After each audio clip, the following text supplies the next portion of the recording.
And good morning, guys. And how are you? We are back with another story today. Now, listen, if you have a queasy stomach or certain things make you disturb or trigger you, click off right now because I'm going to talk to you about introverted genius by the name of Jeffrey Dahmer. Jeffrey Dahmer was born May 21st, 1960 in Milwaukee, Wisconsin. Now, Jeffrey's family ended up moving out of Wisconsin. I believe they're in Ohio. And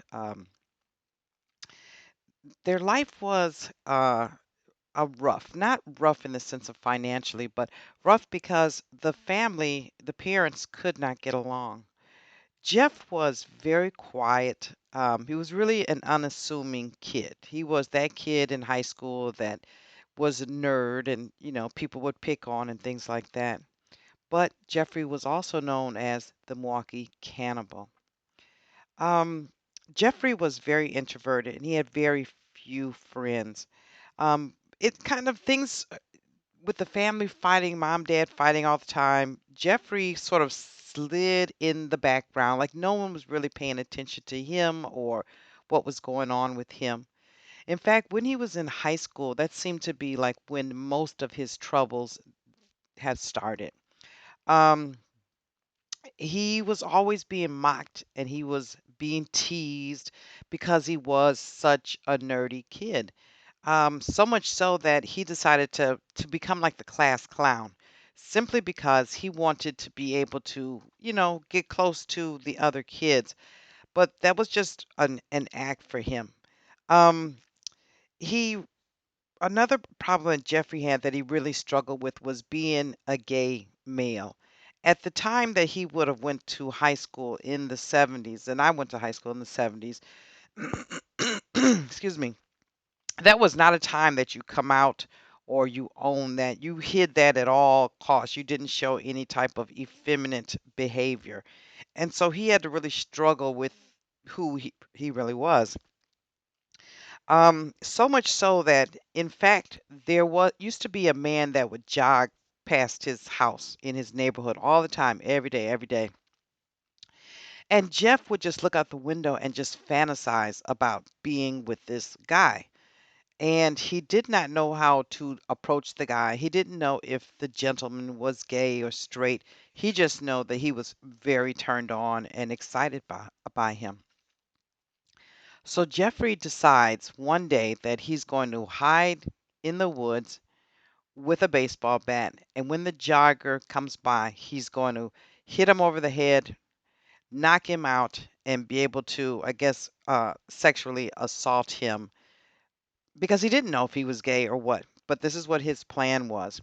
So he proceeds to the woods, he hides with the bat, and by the grace of God, this guy does not go jogging that day.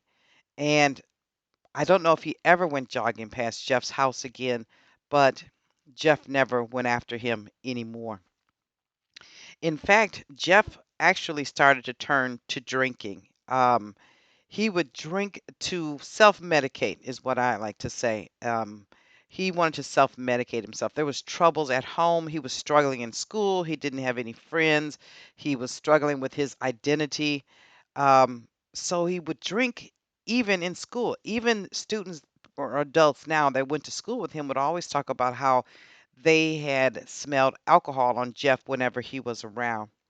Well, his parents were fighting so much at this point that they decided to separate, and dad moved out of the house and he went to live in a motel, and mom kept the house. Things were okay for a while, and then about June of 1978, mom decides, excuse me, guys, mom decides that she's going to move out of the house and she's going to take their younger son with her. And they're going to leave Jeffrey alone in the house. She wants to go back to Wisconsin. She's got family there, friends are there, and she wants to be there with them. So she does. And she leaves Jeffrey by himself in that house.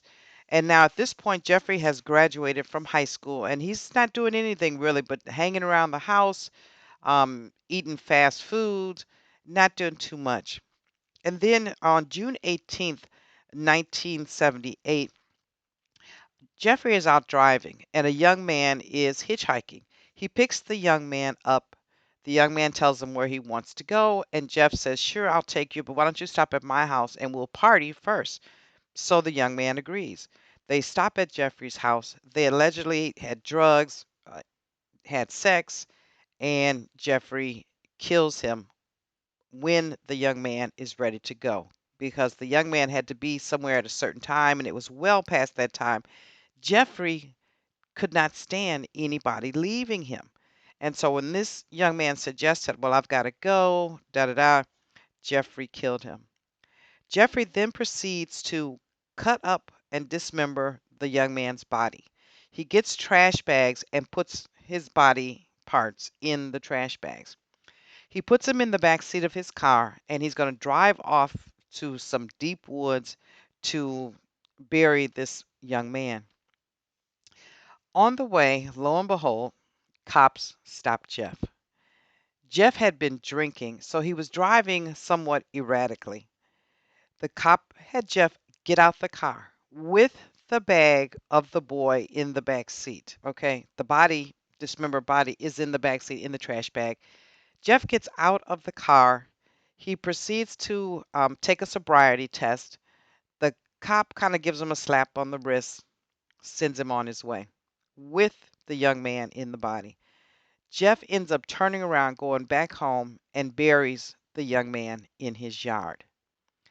Now, it's August of 1978, and Dad finally decides to move back into the house. Mom's gone in Wisconsin. She's not coming back. Nobody's sent for Jeff. His little brother's gone with the mom. Dad moves back in. Once Dad moves back in, he sees that Jeff is doing nothing. He's just graduated from high school. He's got to do something with his life. So at first they put him in a community college, but that doesn't work out well for Jeff. So then the dad makes him go into the military. And he goes to the military. However, when he goes to the military, Jeffrey is drinking so much, so heavily that the military actually discharges him. So now he's got to come back. And at this point, Dad is like, "No, you're not going to be able to live with me. Live with your grandmother in Wisconsin." Jeff's dad believed that with the grandmother being there, that would be such a positive influence for Jeff. The dad did not know that Jeff had this monster growing inside of him. And the truth be told, the dad didn't have a real vested interest in the kids, anyways, the two boys. Um, so he goes to live with his grandmother. And grandmother's just crazy about Jeff, and she takes him to church and she supports him in everything. And, she just wants to make sure that he's on the right track. It's one of those grandmothers where you can't do anything wrong and nothing you can say about my grandson will I believe you. And so Jeff he goes to church, and it's the first time actually he's ever had any experience in church life or Christianity or any type of religious experience at all. And he tries his best to do good. He even gets a job at the old chocolate factory. If you're from Milwaukee, you know what I'm talking about, the Ambrosia Chocolate Factory. He goes there. He becomes a mixer of the chocolates, and he really tried to change himself. Ultimately, that monster that was inside of him still came out of him. He was arrested for public exposure at the state fair. He exposed himself. He did public masturbation. So he was arrested. He had another run in with the police. He still walked. Now Jeff needs to fulfill this urge or this desire that he has because he's already killed and he's experienced uh, sex. So, in order for Jeff to, I guess, fulfill his need for intimacy with young men, maybe his need to kill because he's killed already, um, excuse me, Jeff begins to cruise. This is 1987 now, and Jeff begins to cruise different um, gay bars, bathhouses, looking to pick people up. He had a certain type. He liked the real thin guys, almost like ballet guys, thin, muscular, swarthy type of skin complexions. And he was always out cruising. He was looking for someone softer than he was because he wanted to have complete domination over individuals. So in November of 1987, he's out and he meets a young man out at the bar. He invites the young man back to a hotel room that he had so they could spend some time together. So they're having drinks, and Jeffrey puts a Mickey in his drink. Now, the guy is getting more, you know, drunk, and his orientation is all off. And before they could venture into intercourse, the guy passes out. Well, while the guy is passed out, Jeffrey begins to have sexual intercourse with him while he's asleep. Because you see, Jeffrey was actually a necrophiliac. He liked to have intercourse with people that were deceased or so deeply unconscious that he just had this control, this need to control, this need to possess. It was overwhelming. Well, Jeffrey does have intercourse with this young man as he's passed out. Jeffrey proceeds to drink some more. He says he passed out. When he came to the next morning, his arms were all covered with bruises, and he looked at the young man, and the young man was dead. He doesn't know how it happened or when it happened. He just know that somewhere in the night this happened. So he ends up leaving the hotel. He buys a suitcase. He dismembers this young man, puts him in that suitcase, and brings him over to grandmother's house. Grandmother, being a older woman, of course, she doesn't know anything that's going on, but she's hearing more coming and goings. And for example, there was even a 14-year-old boy that was on the bus stop that Jeffrey convinced to come home with him to his grandmother's house, and he proceeded to kill him as well. He was in the basement dismembering bodies, and grandma was upstairs and did not know what was going on. He would even take acid, which is something he saw his dad do, and he would dissolve the flesh, or he would dissolve the bones. If the flesh was meaty, he would save that for consumption. Now, Jeff just could not stop. And because he can't stop himself, he's come up with a new scheme. So now it's 1988, and Jeff pretends like he's a photographer, and he'll stop these guys on the street and offer to take their pictures. In fact, there was a 13-year-old boy coming home from school. Jeff stops him, says he's a photographer. Come with me. I'd love to take pictures of you. He offered to pay him some money. A child being a child, he went with him. He took the child into his home and had the child undress, and he began to fondle this child. Well, the child got just scared, completely scared. He ran out the door and he goes home.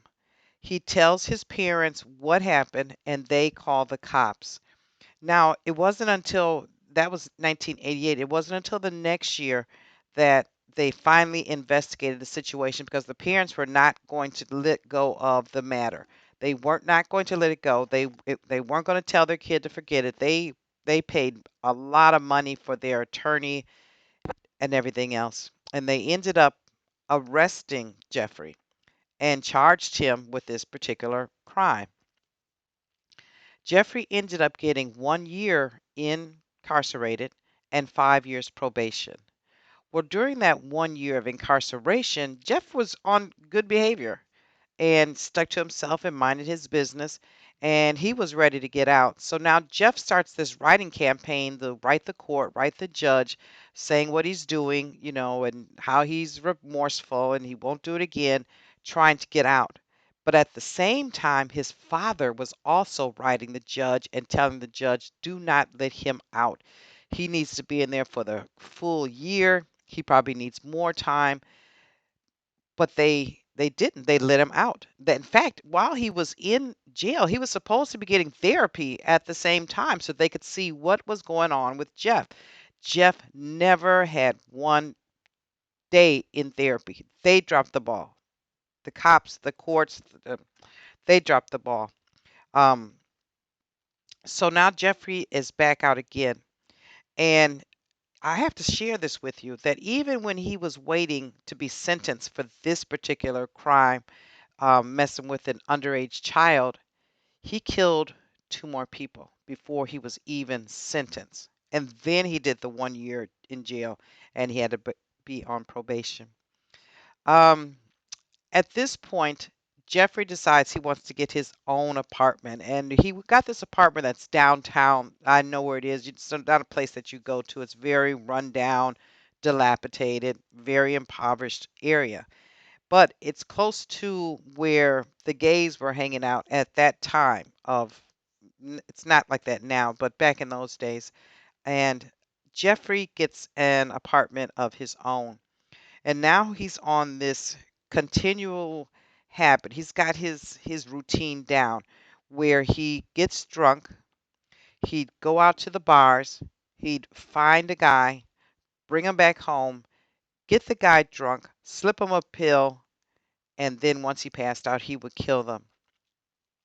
Um, there was one young man that he took and he wanted to so much possess them that he actually drilled into his brain while the young man was still alive, but he was so um, intoxicated with the alcohol and the drugs, he did not know that his head was being drilled into. Jeff believed that if he poured chemicals into his brain with a funnel, that would turn him into like a zombie, and he could stay with Jeff and not have to be dead. Because although Jeff was a necrophiliac, he was a cannibal. He didn't like the messiness of having to kill people, if you can believe that. He didn't like that aspect of it. And so he wanted to like sort of alleviate with that part and just keep some zombies that he could spend time with. The young man leaves out of the apartment. Jeff is in the back doing something. The guy leaves out the apartment. He's so out of it, he doesn't even really know what's going on. Gets out to the street. Some young ladies see him out there and they flag down the police. And he's in his underwear and nothing else. It's a cold day. He can't talk anymore because of the drill having gone through his head. Um, the he looks like he's been beat or hit in the head because it wasn't a lot of blood that was out. So the police are trying to talk to him. Jeffrey comes out the house, sees what's going on, goes over there to the scene, tells the cops, "Oh, this is my friend. This is my boyfriend. We had a disagreement. We're gonna settle down. We'll be okay." The ladies are literally screaming, "Don't let him go back in that house. Don't let him go back in the house." The cops let him go back in the house. Once he got back in the house, Jeffrey was so angry that he killed this young man immediately. Jeffrey began eating the fleshy body parts of people because of this desire that he had. He wanted to possess them, he wanted to consume them. And so, what better way to hold on to them is then to eat them and digest them? And then came the night of July 21st, 1991. And Jeff did his usual routine. He had his drinks at home. He went to the bars and he picked up a young man. And the man's name was Tracy. I'm not going to tell you his full name, but his name is Tracy. And he picked Tracy up and he brings Tracy back to the hotel, excuse me, to his apartment. They're going to chill out. He's going to take pictures. This is what Jeff is telling Tracy. Once Tracy gets into the apartment, he slips a handcuff around one of his arms. Now, Tracy is like, "Oh, nope, nope, I'm out. I'm not having it." Jeff then pulls out a knife on him and threatens to cut his heart out. So Tracy is determined, "Oh, no, I'm getting out of this. I'm going to live. This is not, not today." So Tracy plays along with them. They lay in the bed and They watch TV. He doesn't drink anything, and Jeffrey has him with the handcuff on him. Just the one side is handcuffed. The other part of the handcuff is dangling down. Jeff is now getting sloppy, as it always turns out. So as they are laying down, Jeffrey is drinking and drinking until he is completely inebriated. At this point, Tracy then hits him in the head, jumps out of the bed, grabs his clothes, and jumps out of the apartment. He runs out to the street. He flags down police. He's slipping his clothes back on because Dahmer had him undressed. And he asks the cops for a key to unlock the handcuff. And they're trying to unlock the handcuff, and Tracy's trying to explain it away. He's not really telling them everything that's going on. So the police say, "Well, we've got to take you back to this apartment, whoever put the handcuff on you, so that we can get it off. We don't have a key for this." And Tracy is like, "Oh my goodness." So he starts telling them what happened, and this guy threatened to kill me. Excuse me, guys, my hair. This guy started threatening to kill me, and no, I can't. But he does. He goes back. The cops knock on the door. Jeffrey opens the door, and he's like, "Oh, we were just playing games. We got a little rough. No problem. I've got the key. I'll get the key." Now listen. If the cop had allowed Jeff to go and get the key, these killings would have still gone on, and who knows for how long. Instead, the police tells Jeff, "No, you stay right here. Where's the key? I'll go get the key." The cop goes into the room. Jeff tells him where the key is. He starts looking in other drawers. Now he's seeing all these pictures of these barely dressed men, all looking like they're passed out or asleep. He opens up a fridge, and in the fridge, he sees skulls. He sees body parts. The cop runs out. They cuff Jeff right away on the spot, and they arrest him. Now the forensic and more police are called out to Jeff's apartment, and they ended up hauling out countless numbers of body parts, skulls that had been painted, torsos were in big buckets of fluids, hearts were floating in jars and containers. They arrest him on the spot, and they're just steadily bringing out those deep freezers and those big blue plastic barrels of all body parts. Now, as a side note, the neighbors had said that there was a terrible, terrible smell. And when Jeff had been asked about it by landlords or other neighbors, he was saying that it was a smell of rotten meat, that his freezer had gone bad and he was going to get another one.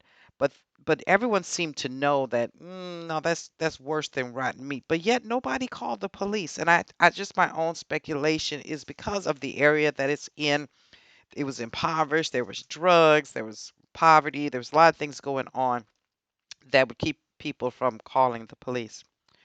Ultimately, Jeff goes to trial, and without a doubt, Jeff is found guilty. Well, Jeff actually, I should say, he confessed. Okay, he confessed. They ended up charging him with the murder of 16 bodies. There was total of 17, but one body they couldn't find, and that was the hitchhiker, I believe. They could not find his body, but 16 bodies. The jury took about 2 weeks, and they gave Jeff in this was February 1992. Jeff was given 900 years. Story's not over there. Now Jeff is in prison.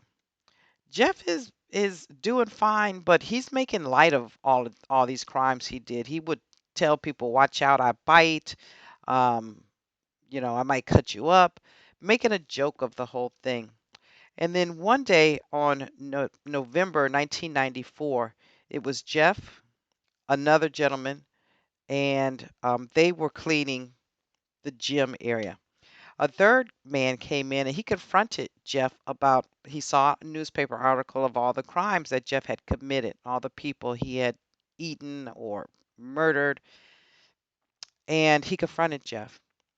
Jeff acknowledged that yes, he did do that crime. This gentleman in turn picked up a piece of gym equipment and beat Jeffrey, as well as the other gentleman that just happened to be in there cleaning with Jeffrey, and killed Jeffrey. Um, they ended up tearing down the apartment that Jeffrey had lived in, as well as they cremated Jeffrey, and his family split his ashes and they got rid of Jeffrey's things. Now, Jeffrey confessed, that's true. But I want to know what what is it in him that made him so deviant, where you're having necrophilia, where you are eating other human beings. And let's take a look. When I look at Jeff, like I said, his birthday is May 21st, 1960, in Milwaukee, Wisconsin at 4:34 p.m. So if we go back to 1991, and I'm marking that as the first really serious crimes or when he really got caught. If we go there, 90, 91, that puts him at either a number 9 year or number 1 year.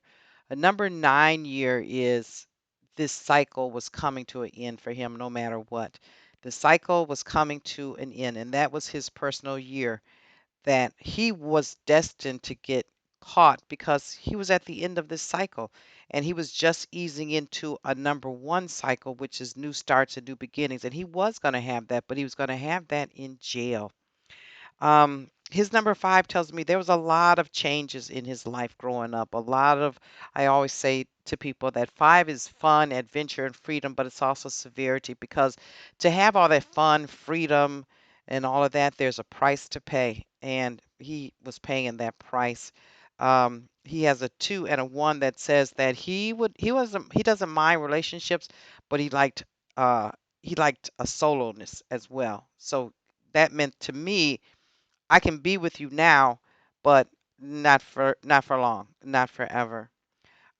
He had freedom in his chart, so he could have chosen to do something else. He's got a Mercury in Gemini, which is a sign of a genius. So he could have very well had done anything at all.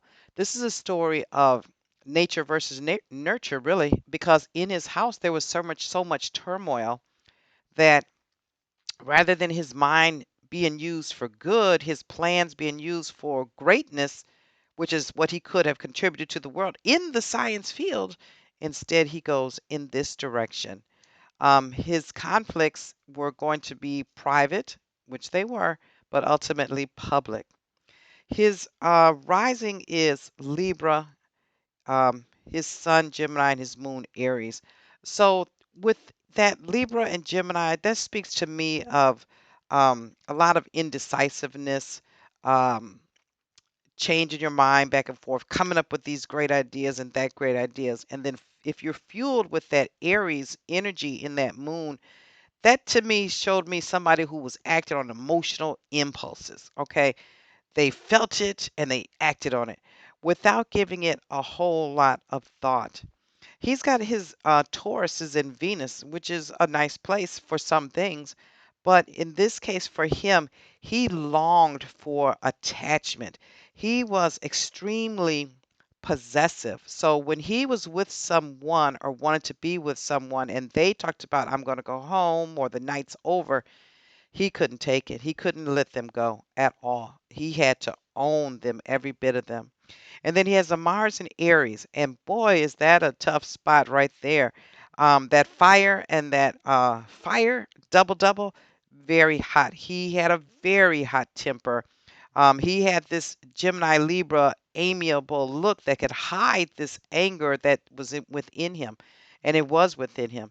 And with that Mars in that Aries and Mars, he could act out with even thinking, without a thought. He could be offensive and tactless. It wouldn't have bothered him at all to take someone and cut them up. And then I looked at his Jupiter and Saturn, and they both possess Capricorn. So he could get his plan done. He had a strategy, and his plan was he would drink, he would go to the bars, he would pick someone up on a ploy, he would get them drinks and drug them, and then he would kill them. And that was his strategy and his plan. And that's that Capricorn that I'm going to come up with a plan. It's going to work step by step. I'm going to do it every time. I've got this goal. I'm driven to make it happen. And once he reached his goal of getting this guy back to his place, that's when that, oh, they want to go, they can't go. That Venus Taurus is not going to let them go. You are mine. I'm possessing you. Even so much as trying to make somebody a zombie. And that Mars Aries made him a hot fire when they said no. He couldn't take that word. Not at all. Interesting thing, I was looking to see, is there any Pisces in him? And his South Node is in Pisces. South Nodes talk about your past life or maybe early life portion of yourself. But the problem is, we're supposed to be moving towards the North Node, which for him would have been Virgo. Okay, if he had worked out of his North Node Virgo, he could have been a scientist or a doctor or a researcher like his father had been. Instead, with that Pisces that he stayed in, he was lost in the water. Okay, he lived in a complete fantasy world. He had addictions, which was obviously the drinking and drugs himself, the sex, the taking control. All of that was dark Pisces energy, and he was operating out of that like crazy. So we know Jeffrey did it. Why did Jeffrey do it? Jeffrey was insane. Jeffrey had this by nature. He should have been some type of research person. He should have been working on the pandemic, okay? He really could have. He was that much of a genius. But that's nature. Nurture side, there was constantly fighting at the house. There was money issues. There was just so much that was going on, and he had the propensity to be overly possessive, overly angry, with a humble, nice face. People even said when he came into court, he looked like he could have been your neighbor. He had that Gemini Libra type of look, but he had that angry um, Aries Mars energy in him. That crazy Pisces South Node that was in him. He was driving himself insane. So why did he do it? He was insane. And he was so smart with that Mercury in Gemini. Every time they wanted to try to help him in some kind of way, his health care, mental health care, he could talk his way right out of it. Guys, that's Jeffrey Dahmer. He is crazy. Subscribe, thumbs up, leave a comment. Tell me what you think. You guys have a great day.